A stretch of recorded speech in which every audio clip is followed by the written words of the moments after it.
Hola y bienvenidas y bienvenidos a esta exploración profunda. Hoy nos metemos de lleno en las ideas de un libro que, bueno, da que pensar. Tu doble cuántico. Se basa en la teoría del físico Jean-Pierre Garnier Mallet sobre el desdoblamiento del tiempo. Y la idea central es bastante llamativa, ¿eh?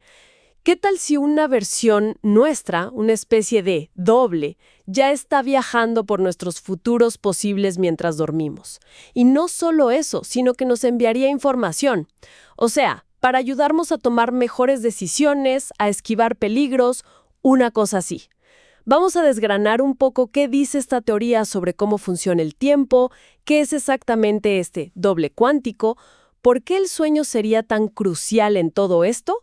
Y lo más interesante, ¿cómo podríamos, según el autor, claro, participar conscientemente en este proceso?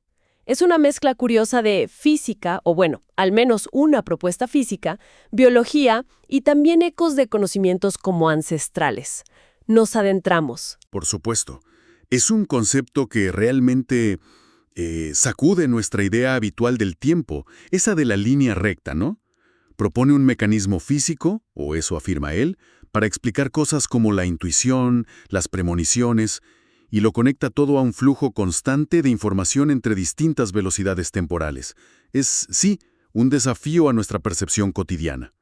A ver, empecemos por la base. El tiempo no es tan simple como, digamos, un reloj en la pared. Einstein ya nos abrió esa puerta con la relatividad, cierto. El libro menciona como punto de partida ese experimento famoso, el Haveli-Keating, con los relojes atómicos en aviones, que mostraron que el tiempo, literal, pasa a diferente velocidad. Exactamente. Garnier Mallet toma esa relatividad como base, pero bueno, la lleva mucho más allá con su teoría del desdoblamiento. Sostiene que todo en el universo, desde una partícula, una galaxia, y claro, nosotros como seres vivos, existe simultáneamente en diferentes velocidades de tiempo, y que constantemente nos desdoblamos para explorar futuros potenciales antes de vivirlos aquí en nuestro presente. Es importante decir que él afirma basar esto no en misticismo, sino en desarrollos matemáticos y físicos propios, que según él describen propiedades del universo. A ver, hay que ser claros.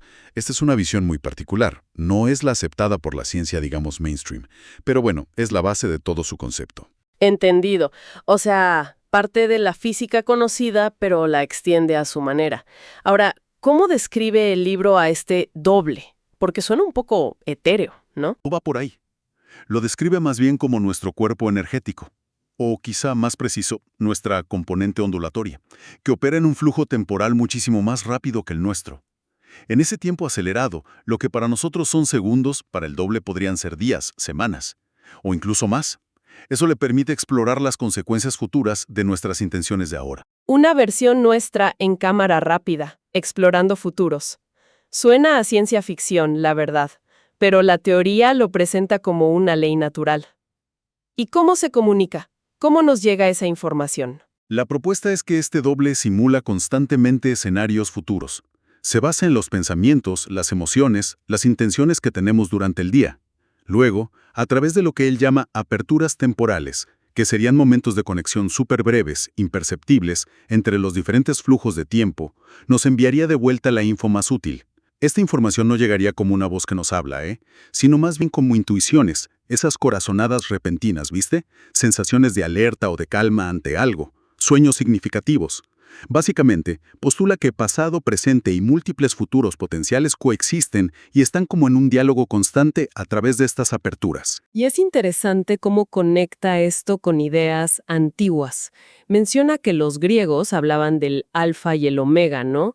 Como el principio y el fin coexistiendo. Que hay ecos en textos egipcios, en la cosmovisión maya del tiempo cíclico. Es como si la ciencia moderna, o bueno, esta teoría, estuviera redescubriendo algo que se olvidó. Sí, busca esos paralelismos. Sugiere que no es una idea completamente nueva, sino una posible relectura de sabidurías antiguas bajo una lente que él considera física. Ok, entonces tenemos este doble explorador y estas aperturas temporales. Y si entiendo bien, el momento clave para este intercambio de información es mientras dormimos, específicamente en una fase del sueño. Correcto. El libro le da una importancia, pero absolutamente vital, al sueño, y en particular a la fase REM, el Rapid Eye Movement o sueño paradójico. Afirma que no es un simple descanso pasivo, para nada. Lo llama un trabajo de supervivencia fundamental. Trabajo de supervivencia. Es una afirmación potente, ¿eh? ¿Por qué lo considera así? ¿Qué ocurriría en esa fase REM, según esta teoría? Bueno, durante la fase REM sabemos que el cerebro está increíblemente activo, casi tanto como cuando estamos despiertos. La teoría de Garnier-Mallet propone que es precisamente durante esta fase cuando se producirían de forma óptima esas aperturas temporales, esas puertas de comunicación entre nuestro tiempo lento y el tiempo acelerado del doble. Sería el momento en que el doble, digamos, descarga la síntesis de sus exploraciones futuras, basadas en las preguntas, nuestros pensamientos, preocupaciones, intenciones que le enviamos durante el día. Y nosotros, de este lado, recibimos esa información actualizada. El libro intenta respaldar esto mencionando estudios, por ejemplo, esos experimentos clásicos con ratas que si les privan del sueño REM mueren en pocas semanas, aunque sigan comiendo y durmiendo en otras fases. Y también menciona esa enfermedad humana terrible, el insomnio familiar fatal, una condición genética rara que destruye la capacidad de entrar en sueño REM y, bueno, conduce a la muerte. Exacto. La teoría interpreta estos casos extremos como una evidencia indirecta de que necesitamos biológicamente este intercambio nocturno. No se trataría solo de consolidar memorias o descansar el cuerpo, sino de un proceso vital de actualización de información que viene de futuros potenciales. Según esta visión, ese cuerpo energético u ondulatorio nuestro haría estos viajes durante el REM, trayendo datos esenciales para nuestros instintos de supervivencia, nuestra intuición e incluso para regular el sistema inmune. Entonces, esa corazonada que a veces tenemos al despertar, esa sensación clara de sé que tengo que hacer esto o mejor evitar aquello sin saber, lógicamente, por qué, sería el resultado directo de este trabajo nocturno del doble. Eso es exactamente lo que propone la teoría. Sería la manifestación consciente de la información útil que recibimos y procesamos durante el sueño REM. Una guía silenciosa pero potente, destilada de la exploración de futuros. Y esta idea del intercambio nocturno nos lleva a una de las partes más contraintuitivas que plantea el libro. Tiene que ver con nuestras decisiones conscientes y hasta con nuestra salud. Menciona el experimento de Benjamin Libet. Ah, sí, el famoso experimento de Libet, el que mostró que la actividad cerebral asociada a una acción voluntaria, como mover un dedo, empieza unas fracciones de segundo antes de que la persona tenga la sensación consciente de haber decidido moverlo. Esto generó debates enormes sobre el libre albedrío, claro. ¿Y cómo interpreta la teoría de Garnier-Mallet este hallazgo? Porque parece sugerir que no somos nosotros quienes iniciamos la acción conscientemente. Da un poco de vértigo. La interpretación que da el libro es radical. Sugiere que esa señal cerebral inicial no viene de nuestra conciencia inmediata, sino que es la instrucción que nos envía el doble, basada en un futuro que ya exploró y consideró óptimo en el tiempo acelerado. Pero ojo, según esta visión, no eliminaría el libre albedrío, Lo desplazaría. Nuestro libre albedrío estaría no tanto en la decisión final de la acción, muevo el dedo ahora, sino en elegir, a través de nuestros pensamientos, intenciones y estado emocional durante el día, qué tipo de futuros queremos que nuestro doble explore. La acción final sería la consecuencia de esa exploración previa que hizo el doble. Eso redefine bastante la idea de voluntad. Y lo conecta también con los efectos placebo y nocebo, ¿verdad? Exactamente.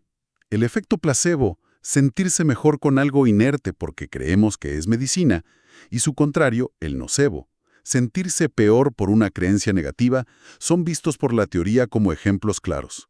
Ejemplos de cómo el cuerpo anticipa y actualiza un futuro. No reacciona solo a la química, sino a la información sobre un futuro potencial de salud o enfermedad que le hemos cargado con la creencia o el miedo. El cuerpo estaría respondiendo a una instrucción recibida del doble basada en ese futuro que se anticipó. Y aquí viene una de las ideas más impactantes y quizá, perturbadoras del libro. La posibilidad de que la enfermedad misma sea, en algunos casos, la actualización de un futuro peligroso. Uno que el doble exploró y memorizó. Sí, plantea eso, que si mantenemos pensamientos caóticos, miedos persistentes, ansiedades profundas, El doble explorará futuros coherentes con ese estado. Si uno de esos futuros peligrosos, una enfermedad, un accidente, se consolida como el más probable y no logramos cambiar nuestro estado interno, la información de ese futuro podría ser actualizada en nuestro presente, manifestándose como un síntoma o una enfermedad real. El cuerpo empezaría a crear la realidad que se anticipó. Es una idea fuerte, sin duda. Definitivamente. Y por eso mismo, el libro advierte sobre los peligros de contaminar este intercambio nocturno. Si nos vamos a dormir repasando problemas con angustia, llenos de miedo o juicios, Estaríamos enviando ruido al doble, dificultando su tarea de encontrar el mejor futuro posible y, peor aún, dándole instrucciones para explorar y potencialmente actualizar futuros negativos. El resultado, según la teoría, podría ser estrés crónico, ansiedad generalizada, insomnio, pesadillas recurrentes o incluso enfermedades físicas, interpretadas como una señal de que el intercambio vital está fallando o trayendo información de futuros que no queremos. incluso menciona un concepto llamado Pérez Hati, que parece venir de tradiciones antiguas.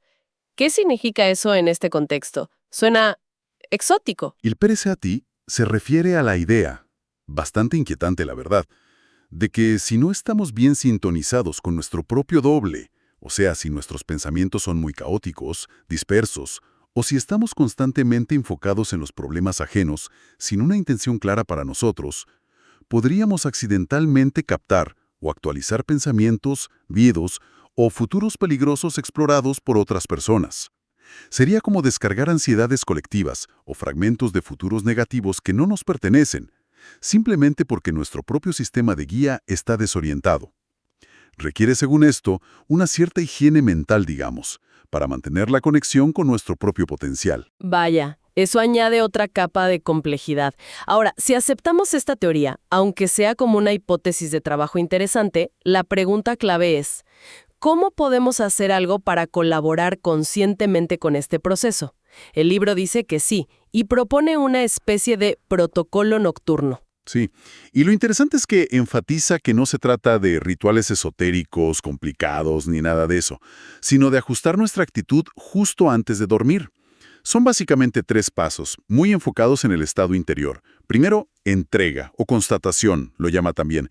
Se trata de reconocer la situación actual, el problema o la pregunta que tenemos, pero sin añadirle juicio, drama ni resistencia. Simplemente ponerlo sobre la mesa mentalmente, de forma neutra. Esta es la situación, nada más.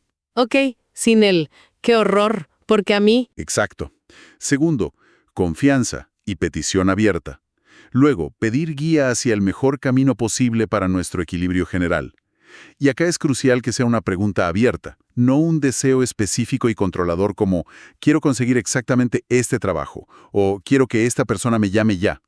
Se trata de confiar en que el doble, con su visión más amplia desde el tiempo acelerado, elegirá la mejor opción global para nosotros, aunque no sea la que nuestra mente consciente limitada se imagina ahora mismo. Confiar en que sabe más, digamos. Algo así. Y tercero, gratitud anticipada. Y finalmente, agradecer. Pero no después de ver resultados, sino antes, como una señal de confianza en el proceso. Esta gratitud previa, según la teoría, prepara biológicamente nuestro sistema para recibir y aceptar la información útil que pueda llegar del doble. Parece sencillo en la descripción, pero me imagino que la clave está en la genuina actitud interna, ¿no? No es solo repetir palabras. El libro también señala errores comunes que bloquearían esta conexión. Claro, menciona explícitamente cosas como intentar controlar mentalmente el cómo y el cuándo tiene que llegar la solución. Eso es un clásico. Irse a dormir repasando obsesivamente los problemas con ansiedad y miedo, básicamente contaminar la pregunta que le mandamos al doble. Ignorar las señales sutiles que podríamos recibir al despertar, esas que suelen ser descritas como una calma, una certeza tranquila, una idea clara pero neutra, muy diferente del ruido mental ansioso habitual. También habla de un ciclo natural de unos 40 días para que ciertos futuros complejos se exploren, se sinteticen y la información se actualice en nuestro presente. Pide paciencia y constancia en la práctica, no es magia instantánea. Y para darle más cuerpo a esto, incluye testimonios. Aunque aclara que son ficticios, dice que están basados en casos reales observados. ¿Qué tipo de cosas cuentan? Sí, presenta ejemplos de personas que, aplicando estos principios, supuestamente experimentaron cambios notables. Por ejemplo, mejoras significativas en condiciones de salud crónicas. Menciona un caso similar a la fibrosis quística, que es algo muy serio.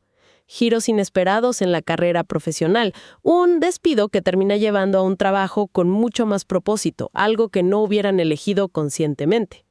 Procesos de duelo que se resuelven de forma más serena, como una viudez.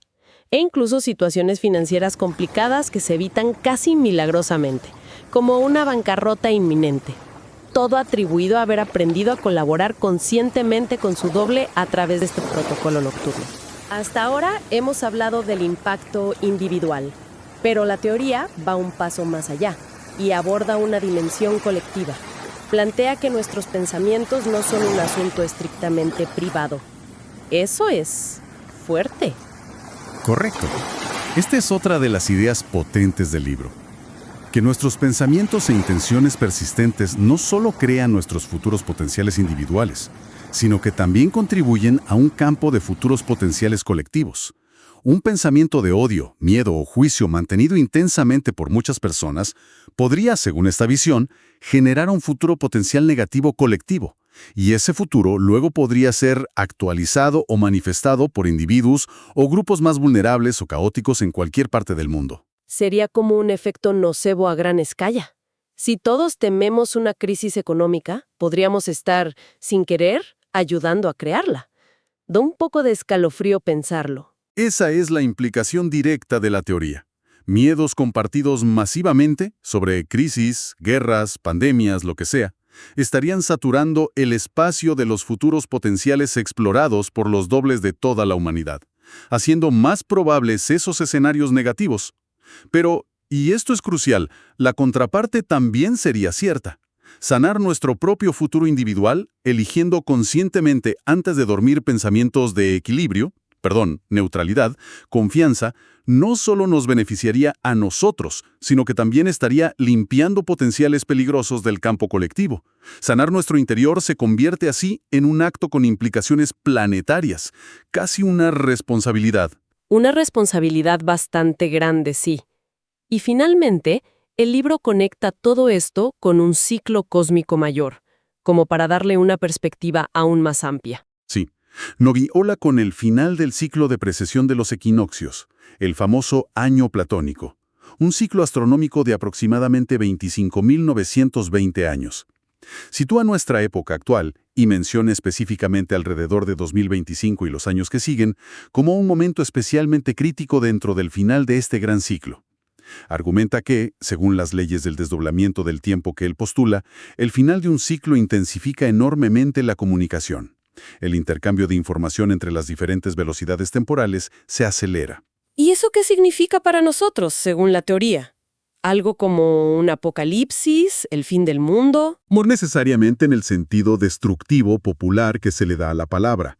Lo presenta más bien como una oportunidad crítica y una necesidad urgente para la humanidad de reequilibrarse.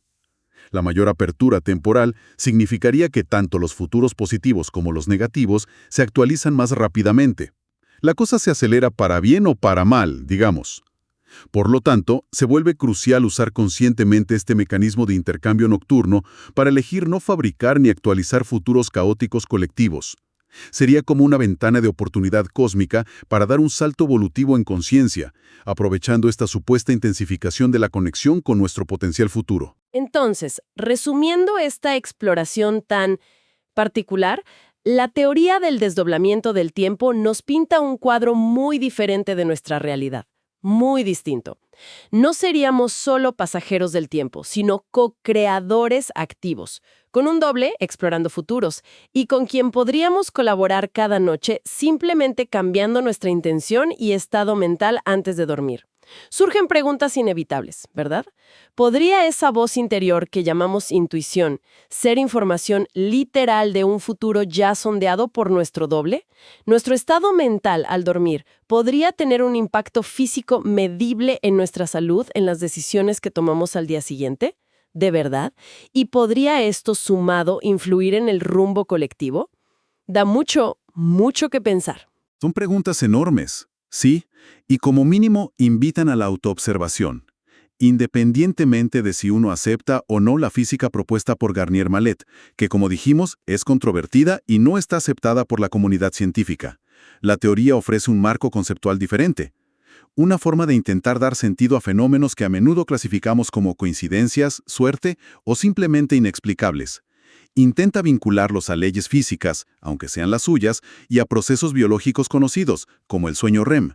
Les da una posible estructura. Como siempre en estas inmersiones, nuestro objetivo no es convencer a nadie, claro está, sino poner sobre la mesa perspectivas interesantes que surgen de las fuentes que analizamos.